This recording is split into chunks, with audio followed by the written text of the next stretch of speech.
तो this is the art of seduction जो कि साइकोलॉजिकल लेवल पर शुरू होती है और खत्म फिजिकल। और अगर वो रेडी है, आपको पास आता देख वो भी आपको मिरर करने लगता है, आपकी तरह ही आपकी चीजों में शामिल होने लग जाता है, फिर आपको पता ही है आपको क्या करना है। So this is the art of seduction जो कि साइकोलॉजिकल लेवल पर शुरू होती है और खत्म फिजिकल पर जाकर होती है, खासकर फीमेल के मैटर में, जब आप किसी फीमेल को सेड्यूस करने की सोच रहे हैं।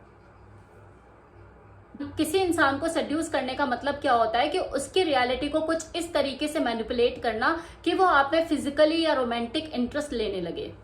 नॉर्मली जब हम किसी को अपनी इंटेलिजेंस से अट्रैक्ट करते हैं तो ये बोलते हैं कि सामने वाला जो है वो सेपियोसेक्सुअल है, यानी कि वो इंसान जो इंटेलिजेंस से अट्रैक्ट होता है। लेकिन जब हम किसी को अट्रैक्ट करने के लिए सिचुएशन के हिसाब से अपनी इंटेलिजेंस को कभी कम तो कभी ज्यादा दिखाते हैं, झूठ भी बोलते हैं, तो ये होता है प्योर साइकोलॉजिकल मैनिपुलेशन। और ये रियल सेडक्शन नाइस गाइस के बस की बात नहीं होती। जब भी आप किसी को सेड्यूस करने जाते हो तो आपको अपने डार्क साइड की मदद लेनी पड़ती है। इसलिए इस वीडियो में दी जाने वाली जानकारी का सोच समझ कर यूज करना, इसका मिसयूज मत करना। So step 1, choose the right victim. जो बहुत ज्यादा ओवरली इमोशनल होते हैं उन्हें मैनिपुलेट करना सबसे ज्यादा आसान होता है।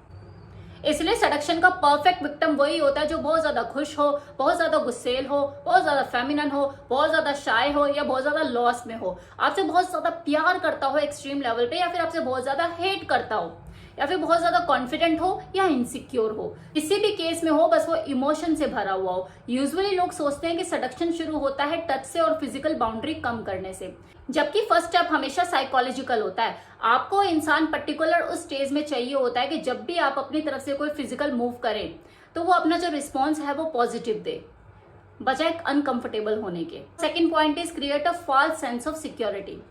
रिलेशनशिप की शुरुआत में अगर आप उस इंसान को ये फील करा देते हो कि भाई तू स्टेप ले रहा है मेरे नजदीक आने के, ये चीज आपको उस रिलेशनशिप में हायर पोजीशन देगी। और ये कैसे होगा? जब आप उसे सिक्योर फील कराओगे।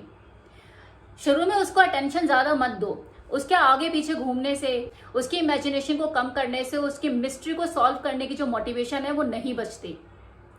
तो सेडक्शन जो होता है वो ज्यादा इफेक्टिव तभी होता है जब आप इसे इनडायरेक्टली प्ले करते हैं। इसलिए पहले बातों की क्वांटिटी पर नहीं, क्वालिटी पर फोकस करो। कुछ देर के लिए उनसे डीप और मौका मिले तो पर्सनल बातें करो, और फिर उनके लिए अपना एक्सेस बंद कर दो। बस इतना इंटरेस्ट दिखाओ कि वो आप में इन्वेस्टमेंट करने लग जाए अपने इमोशंस की, और आपको अपना हर सीक्रेट बताने की कोशिश करे। Step 3 is give mix signal. Mix signals interest की सिंसियरिटी को भी कन्वे करते हैं और दूसरे इंसान को एक्साइट भी करते हैं। एक मैनिपुलेटिव इंसान कभी भी सामने वाले इंसान को ये नहीं पता लगने देता कि वो उसमें इंटरेस्टेड है भी या नहीं, और ऐसा इंसान उस इंसान के कंपैरिजन में ज्यादा अट्रैक्टिव लगता है जिसकी इंटेंशन पानी की तरह एकदम साफ दिखते हैं। इसलिए कभी भी अपने इंटरेस्ट को एकदम से सीधा सीधा रिवील मत करो, उसे बस थोड़ा सा हिंट दो। चौथा तरीका क्या है? Prove your desirability. किसी भी इंसान को सेड्यूस करने के लिए सबसे पहले आप उसे एहसास दिलाओ कि आप ऑलरेडी बहुत ज्यादा हाई डिमांड में हो, और भी लोग हैं जो आपको पसंद करते हो और आप किसी को भी चूज कर सकते हो। इस तरह के साइकोलॉजिकल टेक्निक को मार्केट में भी यूज किया जाता है। इसी वजह से गंदा प्रोडक्ट भी कंपैरिजन ऑफ बेस्ट प्रोडक्ट ज्यादा बिक पाता है, बिकॉज ऑफ प्रमोशन, कि हर जगह वही नजर आ रहा होता है। ज्यादातर लोग नॉन चीजों में इन्वेस्ट करते हैं, ना कि बेस्ट चीजों में। आपको भी बेस्ट नहीं, नॉन बनकर दिखाना है। मान लो कि अगर आपके पीछे कोई भी नहीं पड़ा हुआ ना, तब भी आपको बातों बातों में खुद को ऐसे एक्सप्रेस करना है कि आपके पीछे तो दुनिया पड़ी हुई है, आपको कितनी अटेंशन मिलती है, और आप है कि किसी को टाइम ही नहीं दे पाते। अब 5वां स्टेप जो आपको लेना है, आपको नीड क्रिएट करनी है। देखो, जो लोग ऑलरेडी हैप्पी हैं, सेटिस्फाइड हैं, ऐसे लोगों को सेड्यूस करना भाई बहुत मुश्किल होता है। भाई जो खुद में ही खुश है, अपने साथ से खुश है, वो सेटिस्फाइड है, वो आपकी क्यों सुनेगा? आपको क्यों अटेंशन देगा? आपके पीछे क्यों भागेगा? और चलो वो आ भी गया आपके पास तो इतनी आसानी से नहीं आएगा। उसके लिए आपको एक्स्ट्रा एफर्ट करने पड़ेंगे। क्या? सोशल मीडिया पे कपल्स की रीलें दिखाओ, या रियल लाइफ एक्सपीरियंसेस उसे बताओ, और उसे जताओ कि देखो सिंगल रहने से ज्यादा रिलेशनशिप में रहना कितना अच्छा है। उसके अंदर इस अर्जेंसी को जगाओ कि उसे रिलेशनशिप में आने की जरूरत है, उसकी लाइफ कितने फुलफिल हो जाएगी। और उसे सेम टाइम में ऐसा भी लगना चाहिए कि वो अपनी इस अधूरी लाइफ को सिर्फ आपके साथ ही पूरा कर सकता है। यू आर अ नीड, क्योंकि आपने ये नीड क्रिएट कर दी है उसके अंदर। Now 6th step is enter their space. उनको समझो, उनके साथ वाइब करो, उनके मूड के अकॉर्डिंगली अडेप्ट करो। किसी को कॉपी मत करो, बस वो इंसान बनो जो कि खुद को बनते हुए देखते हैं। और एक बार जब वो आपसे इंप्रेस हो जाए, फिर धीरे धीरे उसे अपनी दुनिया में लेकर आओ। और याद रखिए कि कई बार अपनी बातों को मनवाने के लिए भी आपको दूसरों की बातों में हामी भरनी होती है शुरू में। Step 7 is create temptation.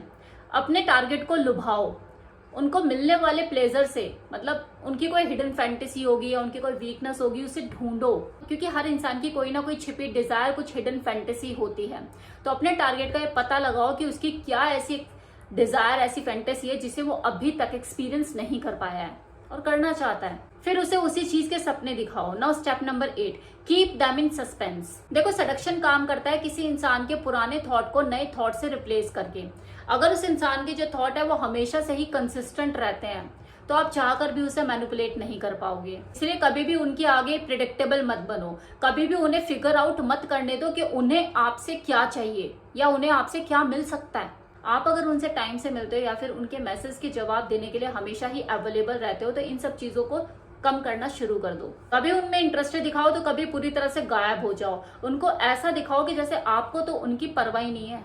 Now step number 9, ज्यादातर लोग अपनी कमजोरियों, अपनी कमियों को दूसरे से छिपाते हैं, लेकिन अपने मिस्टीरियस पर्सोना के बावजूद भी जब आप उसके सामने अपनी कोई कमजोरी या अपनी कोई कमी ऐसे रिवील करते हैं तो उसके जो बच्चे कुछ डाउट या शक होते हैं ना आपके ऊपर, वो भी खुद ब खुद खत्म हो जाते हैं।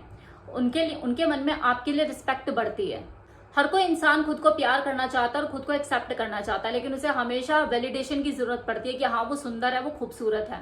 तो इसलिए उसकी तारीफ करो और उसे एम्पावर करो। और सोने पे सुहागा हो जाता है जब आप उनकी खूबसूरती की तारीफ करने के साथ साथ उनकी इनसिक्योरिटी को भी कॉम्प्लीमेंट करके उसे एम्पावर करते हो। ऐसे में वो आपका दीवाना हो जाता है। आखिरी step number 11, master the bold move. इस स्टेप तक आते आते अगर वो इंसान आपके प्यार में पागल नहीं होता है तो इसका मतलब आपने या तो किसी स्टेप को मिस कर दिया है या फिर आपने उसे ढंग से नहीं किया है। लेकिन अगर आपकी गेम राइट ट्रैक पे है तो यही सही टाइम है उनके फिजिकली क्लोज आने का। तो अब उन्हें ज्यादा समय मत दो सोचने का और कोई सिचुएशन क्रिएट करो। I mean, कोई रैंडम आर्ग्यूमेंट, और उसको शांत करने का आपकी साइड से जो सोल्यूशन होगा वो होगा बोल्ड मूव। तो अभी तक अगर आपने उनको हक नहीं किया है तो उन्हें कसके से हक कर लो। अगर अभी तक किस भी नहीं किया है तो अब उन्हें किस करो। और ये इनिशिएटिव लेते हुए अगर आपको ऐसा लगता है कि वो आगे मूव नहीं कर रही है तो आपको रुकने के लिए भी तैयार रहना पड़ेगा, क्योंकि अगर वो इंसान खुद में हेसिटेट कर रहा है, वो कंफर्टेबल नहीं फील कर रहा है, उसे थोड़ा और टाइम चाहिए, तो आपको टाइम देना पड़ेगा ताकि वो खुद ब खुद खुले थोड़ी देर बाद बिना किसी प्रेशर के।